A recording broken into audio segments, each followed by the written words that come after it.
Afterlove EP is the latest game by Mohammed Fahmi, a game designer best known for his work on the Coffee Talk games. While you can certainly get a whiff of the Coffee Talk formula in Afterlove EP, the latter is at once more nuanced, sobering, and relatable than the urban fantasy duology. These differences are enough to make Afterlove a breath of fresh air for anyone who bounced off Coffee Talk, but still familiar for returning fans. Taking place a year after the death of the protagonist's girlfriend Cinta, Afterlove EP offers a stark and honest look at the grieving process, made all the more poignant by the unfortunate passing of Fahmi in 2022, when the game was only partially completed. The loss of the game's creative lead may have had a material impact on the final product, which is marred by at times devastating bugs and a general lack of polish, weighing down an otherwise heart-rending experience. But looking past these shortcomings will reveal a painfully earnest and endlessly charming story that burrows in the mind, not to be forgotten about any time soon. I've played through Afterlove EP twice now, logging a total of about 14 hours in just 2 days. So perhaps the greatest single-sentence compliment I can pay the game is that I wanted to continue living in its sketchy, vibrant world, even into the wee hours of the night. Indeed, it's surprisingly compelling, though players lacking a tolerance for slower, less dramatic narratives and stripped-down gameplay might want to look elsewhere. But if you're looking for something original that can pull on your heartstrings, then Afterlove EP might just be up your alley. Afterlove EP, Sticky Grief. Afterlove centers on Rama, a young man struggling with the passing of his girlfriend, who we only get to meet properly during the game's prologue.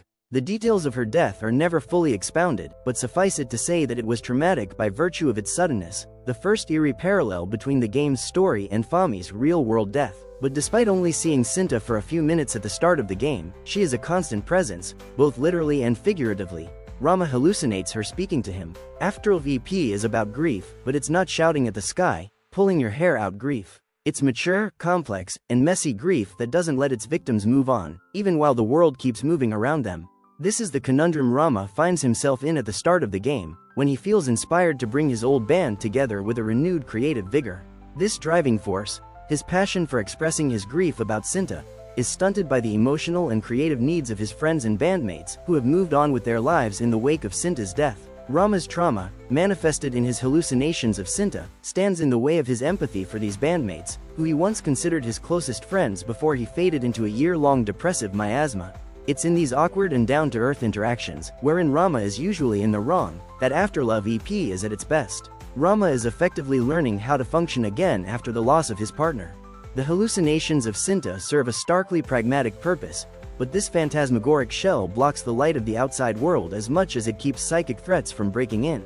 This complex interplay between Rama's desire to move forward and his reluctance to let go of the past is what informs Afterlove's intimate storytelling, which feels infinitely authentic and charming, even as the game reveals some of its cracks. The moment-to-moment Afterlove EP experience. Afterlove EP has been marketed as a cross between a visual novel and a rhythm game, but that might send the wrong message. The truth is, Afterlove EP is almost entirely a visual novel with some dating sim mechanics sprinkled on top. The meat and potatoes of the experience is the player's interactions with its NPCs, all of whom are instantly lovable and surprisingly complex. After a second playthrough, I'm happy to share that the player's decisions do alter the course of Afterlove's story. Dialogue options don't often do much to steer conversations in a particular direction, but who Rama spends his time with will certainly impact the overall narrative. These alterations take the form of pure narrative content. You'll miss out on impactful scenes with Satria if you choose to romance Mira, for example, but they also factor into the game's finale. This mostly takes the form of a different final scene and epilogue, but it's still nice to see how Rama's future may be molded by your in-game choices, even if most of the actual differences feel isolated from the core of the narrative. The rhythm game slice of the Afterlove EP pie is unfortunately understated, to say the least. These gameplay sections, which usually take the form of band practices or live performances, are few and far between, and you usually go several in-game days before running into one. When you do get to engage with these mini-games, they hardly pose any mechanical challenge. They are all straightforward, and even players with little to no experience with the rhythm genre will cruise through them with ease.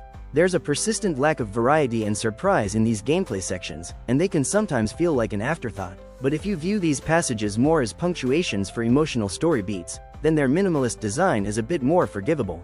It helps that the music, courtesy of Indonesian rock band Lalfalfa, is genuinely fantastic, making it easy to melt into the deep emotion of the broader narrative. But at the end of the day, the rhythm minigames are little more than extended QuickTime events set against a banger soundtrack. They're nice if taken at face value, but they aren't mechanically interesting. My interpretation of them as glorified cutscenes was confirmed when I tried to intentionally fail a few of them and found you can't. Even if you miss every single note, the performance will go on, and characters in the subsequent scenes usually don't comment on your fumbles. Bugs plague Afterlove EP. The fact that Cinta is the only human voice you hear, outside the rhythm sections, of course, helps to better establish her as an obtrusive, overpowering force in Rama's world. It's unfortunate, then, that I ran into a repeated glitch that skipped all her dialogue, as if I hit the fast-forward button.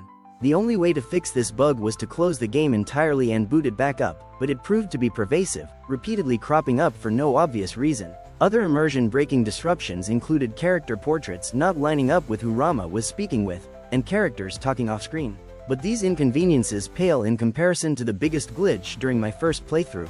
Throughout the game, players can choose to speak with a therapist, who will grant insight into what Rama may be going through at a given point in the story.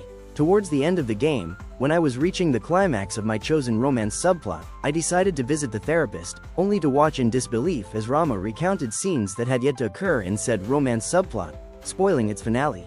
In a game that lives and dies on the back of its narrative, this sort of issue is tantamount to game-breaking. Afterlove EP lacks meaningful gameplay, and its bugs can range from inconvenient to apocalyptic, so it says a lot that it's still worth recommending it to anyone who likes smaller, story-driven games. Make no mistake, the aforementioned issues do drag down the overall experience, but at the end of the day, Afterlove EP is more than the sum of its parts. Its music, charming characters, nuanced portrayal of grief, and beautiful manga-inspired art design are all worth the price of admission. If developer Pixelnesia can hammer out its more troubling bugs, then Afterlove EP has a chance to become an all-timer in the visual novel genre. Give Afterlove EP a 7/10.